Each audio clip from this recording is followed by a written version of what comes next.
सद्गुरुनाथ महाराज की जय, Mahayogi Swami Umanand Saraswati ki jai.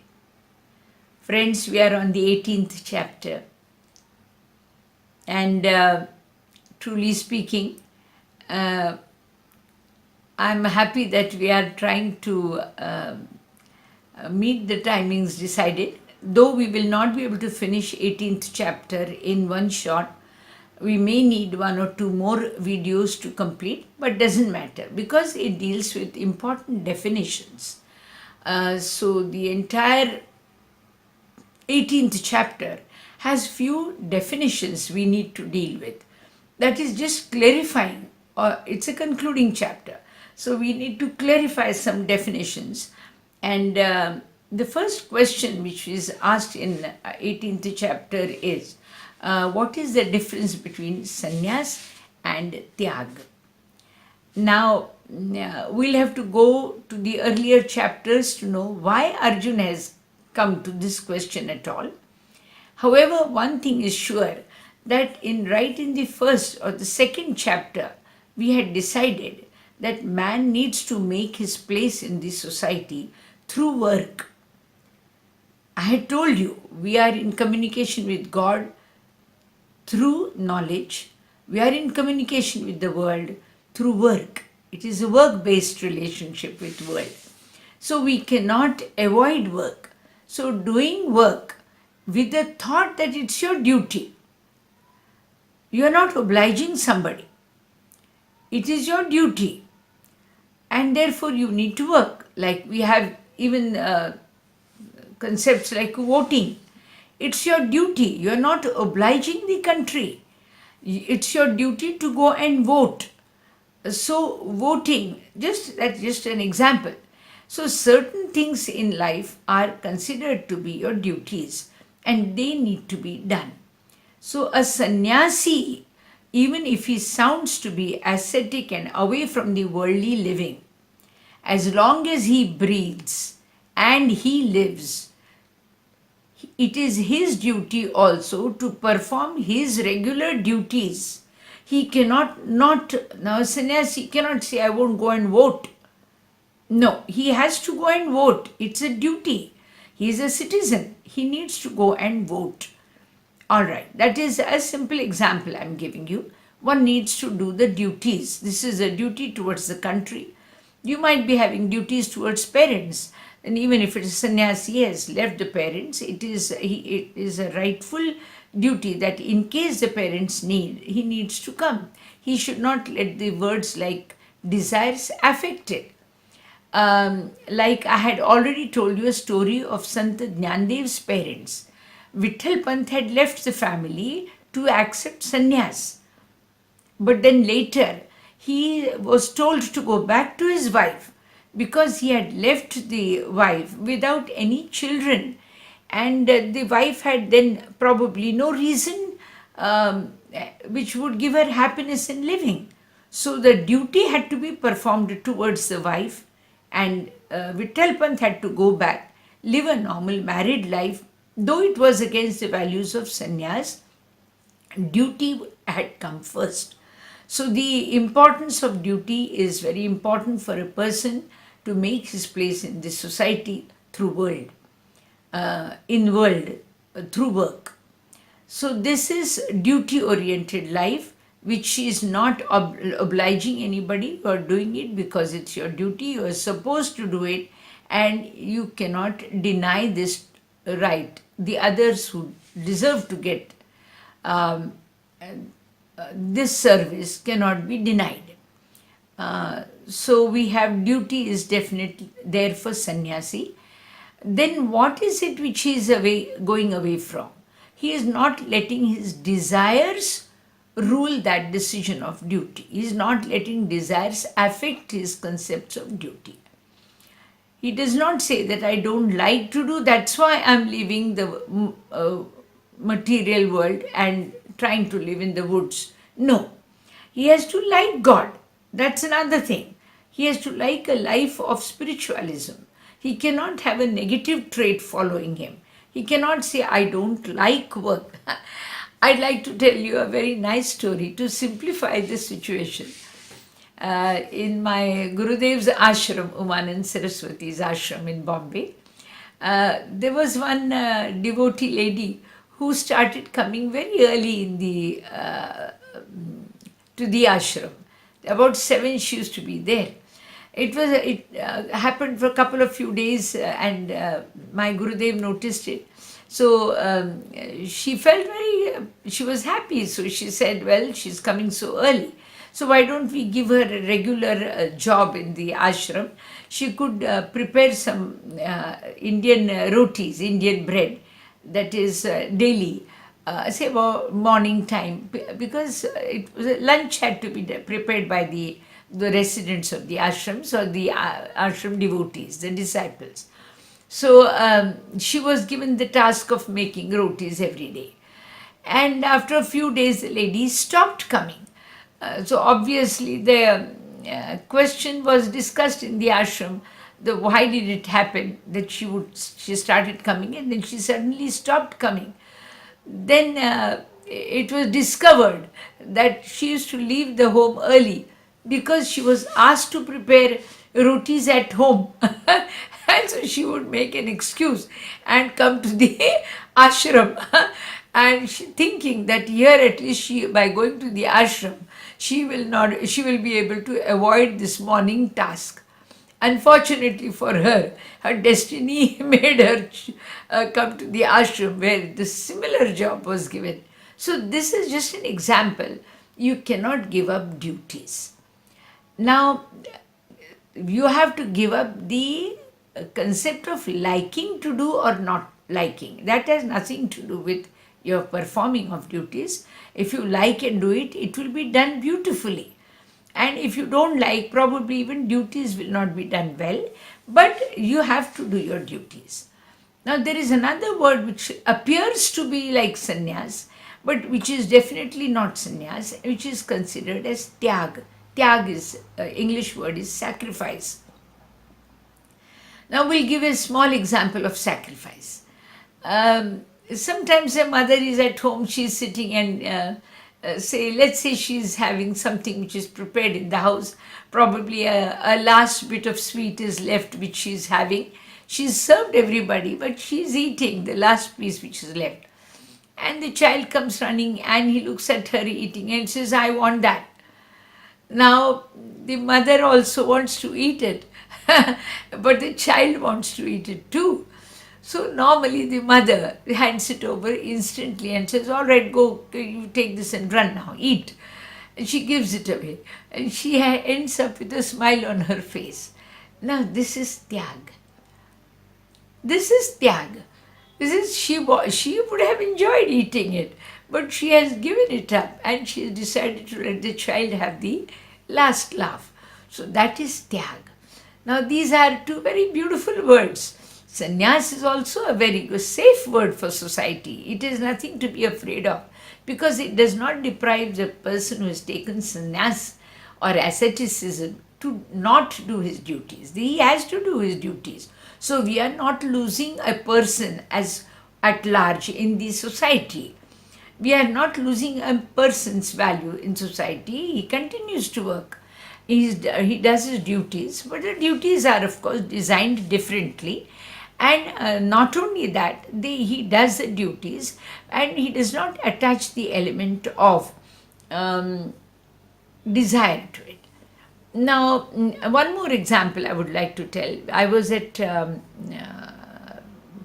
gone to Allahabad to offer my respects for 15 days. I was in isolation there. And I saw Avdeshanand, the great saint in Allahabad. And people had come together for Kumbh Mela. It's a very beautiful, huge gathering of saints and sadhus. And they had all come there. So I saw hundreds of sannyasis standing in a queue and receiving some a daily bread and some small amount of donation for the day. So there were hundreds of sadhus standing in a queue. And I looked at them. So I just was casually wondering. I said, they are seeking alms so beautifully. And yet they don't call themselves as beggars. they don't even think of themselves as beggars. They know they are sadhus. And you ask a beggar, is he a sadhu? He says no. The sadhu does not feel that he is lacking something. He doesn't have food or bread. He doesn't feel that. He takes it as a because he lives by it and he takes it. But if he doesn't get it, he doesn't feel he has nothing. He has nothing. It's not driven by the thought that he is poor. It is driven by the thought that he has to give the rest of his time to God's service. So therefore, he avoids, he is allowed to live, as per Indian philosophy, on donated alms, ALMS. A beggar, does beggar ever feel that he's a sadhu? Does he ever feel, if he doesn't get money, that he is rich enough? No, a sadhu feels he is rich enough. It's a beautiful difference. Well, something similar is this tyag and sacrifice. These words are very important. So we cannot take sannyas just to avoid duties.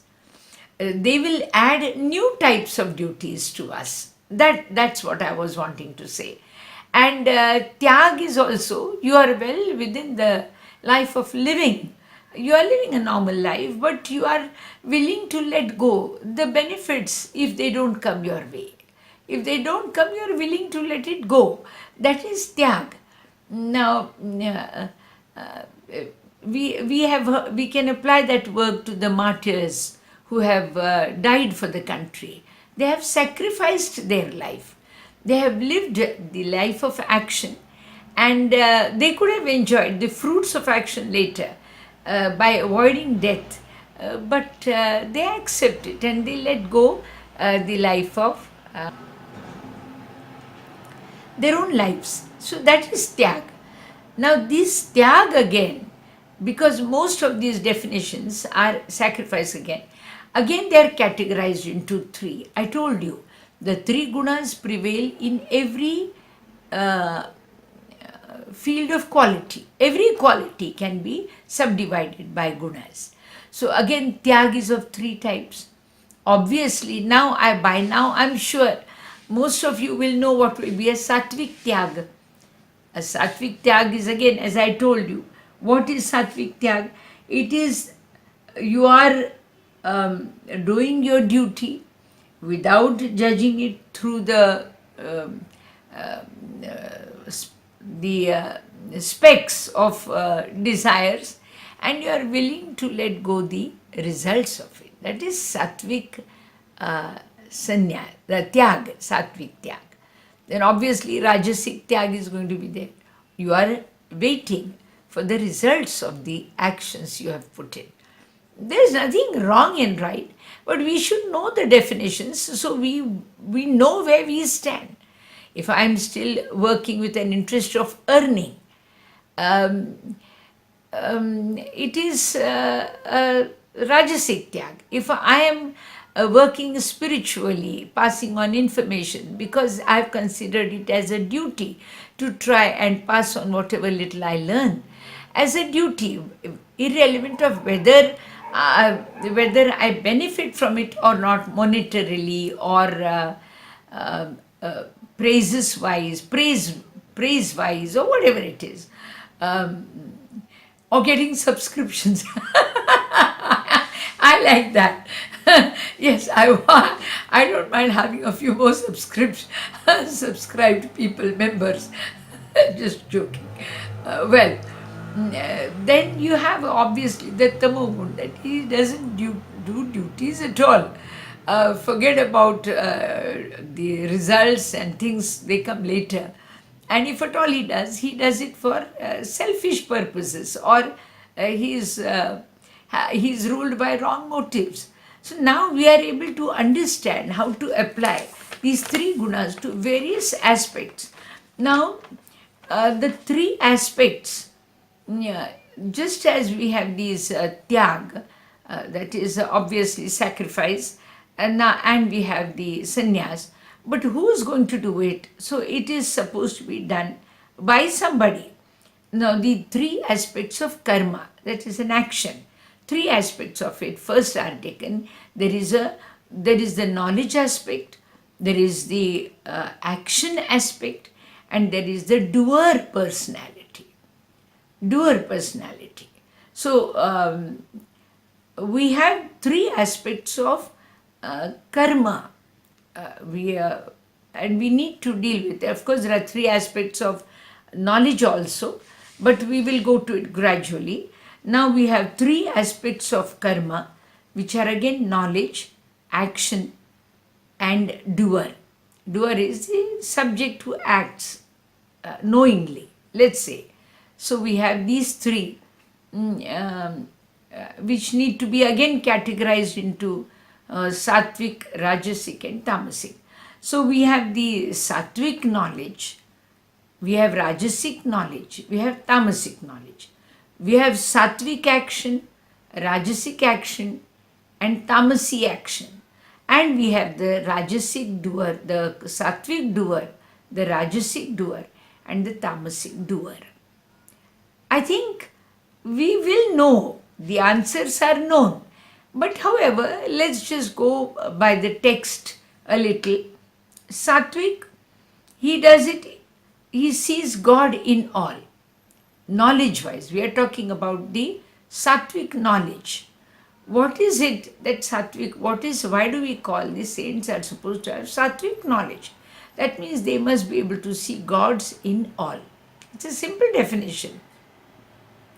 We need to see gods in all. I had told you once a story about a crocodile in the waters. It's difficult for us to see God in a crocodile when we are right there. But, I mean, those who are enlightened probably will be able to see it. And Bhagwan Nityananda could see it. Well, let's just take it lightly. Then Rajasic, you see difference in all. That is Rajasic, just the opposite. You don't see one uniting element in all. You see difference in all. You see difference in all. One is rich, one is poor, one is good, one is bad. Now this sort of a difference we see. So that is Rajasic. Now we, of course, we have these people coming from different countries, different, we have people with from north, south, east, west, from different continents and all. So we cannot, it's very difficult for us to see a common element in them, except of course humanity. That's a common element. We see mankind. That's a very important word. Yes, seeing mankind in all is like seeing a common factor in all. And that is sattvic knowledge. And seeing difference in all is rajasic. Then having tamasic, that is that knowledge which is baseless and causeless. It's useless knowledge. It's a useless knowledge. It cannot be applied, and you know it's very silly. I mean, you can't call it knowledge itself. So we'll ignore it. Now this is categorizing knowledge. We saw what was sannyas, then we saw what is tyag. Now we are seeing what is sattvic knowledge, rajasic knowledge, and tamasic knowledge. Now we are also going to sattvic karma, performing duty without any attachments of desires and no longing for fruits. There's no crave for it. The mother cooks the food very beautifully at home. She serves everybody. And sometimes with all her efforts put in, very few turn around and say, it was good food, thank you, it was a lovely lunch, thank you ma, or whatever you call her. We don't do it. And does she wait for it? I don't think so. It's a daily routine. So she doesn't even expect that children or her husbands or the people in the members of their family turn. Of course, for parties and occasions, this courtesy comes up. People do thank the hosts. But this is not done daily, on daily basis with the parents, but they do it. That is performing duty without desire attached to the fruits. That is sattvic karma. Then again, duty is done with the desires of fruits. So then you do something and you expect some results. And if you don't get the results, you get disappointed. That is a Rajasic karma. And the third is you are indifferent to what others, whether they like it or not. I'm going to do it because I like it. He was a very interesting, saintly figure he was. So if somebody used to abuse him, he used to abuse back. And he used to say, I'm going to not only abuse back, I'm going to return it with interest of extra abuses. Whatever the reason was, he was a great saint. That goes undoubtedly.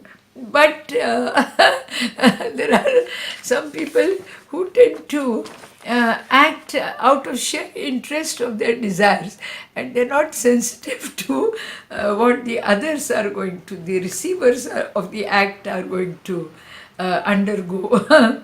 Well, that is tamasic karma.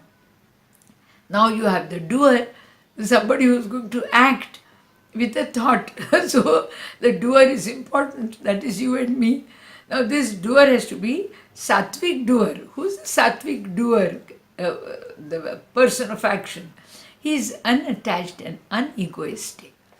He is he acts for the sake of acting. He's not egoistic about it. And yes, I would love to practice this quality. I would like to continue my service to God, and knowing very well that actually the knowledge is His, the power to act is His. Well, and I would like to act because I'm getting the opportunity. This form, physical form, is giving me the opportunity to serve. So I don't mind keeping this quality in mind. Then you are, of course, sometimes I am tempted with the fruits, but I've got to overcome that. And that is being greedy. That is Rajasic Karta, one who is anxious to know about the results, the fruits of it, and who wants the fruits. Well, I'm not sure whether right now I could call myself that, but I'll try to be that. And finally is Tamasic. That is, he's not only methodology is wrong, but even his motive is wrong. His motive is wrong. So today we'll only define these few. I have defined about 11 topics, more than 11. One is SANYAS, then TYAG, 3 types of TYAG, 3 types of knowledge, 3 types of karma, action, and 3 types of doer, the doer of action. So we have about 3, 3, 4, 12 and 1. 13 definitions I have given today. Friends, hear them carefully and try and apply them in life. We'll continue with this topic again tomorrow. Until then, have a nice day. This is Swami Radhikanand from Pune.